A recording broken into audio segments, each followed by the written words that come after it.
Hello everybody and welcome to the first episode of BeamNG DRIFT Build. In this series I will be adding or changing 3 parts of the car to make it more driftable, and the result should be a driftable car that I can use to tandem in BeamNG multiplayer. This is the first season. Each season I will be using a different car, but I am going to rear wheel drive swap all of them. So let's start this season with EP1 Mirramar. It is a lovely car. It is rear wheel drive and it's also pretty light, but it's also low on power, so that's going to be the hard part. I chose the base model with manual transmission because it's the most common in drift cars. The base model also has very soft suspension and like 75 horsepower, but I can make it work with just 3 parts. I will be explaining why I need every part that I change. So the first part that I'm going to change is the differential. It was open, and as you can see it means that only one wheel is spinning if the other is slipping. It helps cars stay corners better, but for drifting it makes the car straighten out a lot. So a welded diff is needed. It will be harder to control bigger angle drifts because I don't have an angle kit, but at least I will be able to link some corners because the car won't straighten out. And as you can see, I can already do a skid with both wheels. This will help to hold the drift so I don't straighten out. Next thing that I'm going to change is the radiator. It's very important in all motorsports because we are pushing the engines to their limits. And if they overheat, they will start to knock, lose power or blow up. So the radiator is very important if you want to drift for more than 30 seconds, not have to reset every minute.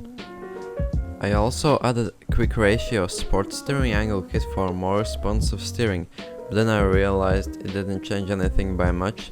Later, when I change the race suspension, I will be adding better angle kit that actually works and increases the steering angle.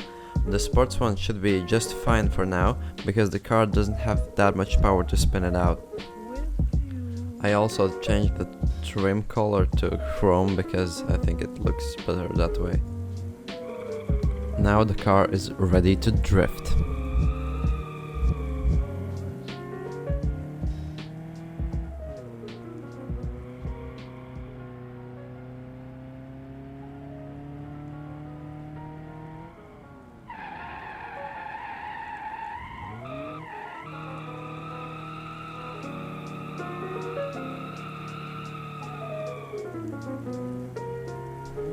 As you can see, the car is much easier to drift now, and also it doesn't overheat.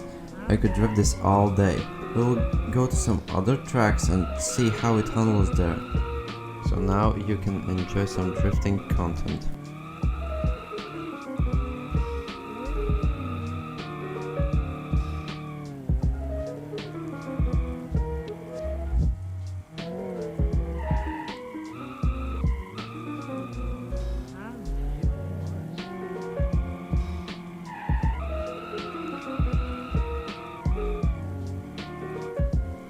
This car is decent for drifting, but it still has a lack of power and its suspension is very soft, so it's hard to drift. But the key to drifting this car is to keep it in high RPMs by clutch kicking or just keeping the pedal to the metal. I also used a lot of handbrake to initiate some drift, but the main way to drift this car is with clutch kick and handbrake at the same time. I think I know everything that should be good for the next episode. This car also has a lack of gears, it only has 4 gears and the gearbox is pretty long, so I think the gearbox should need a changing, but I'm not sure. The power also is quite on the low side, so yeah, I should change that too.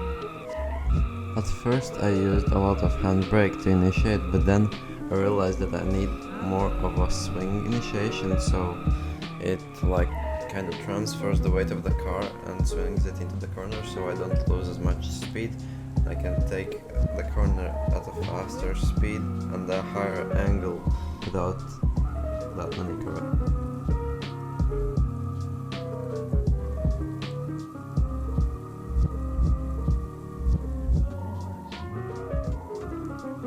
So this episode we changed 3 parts.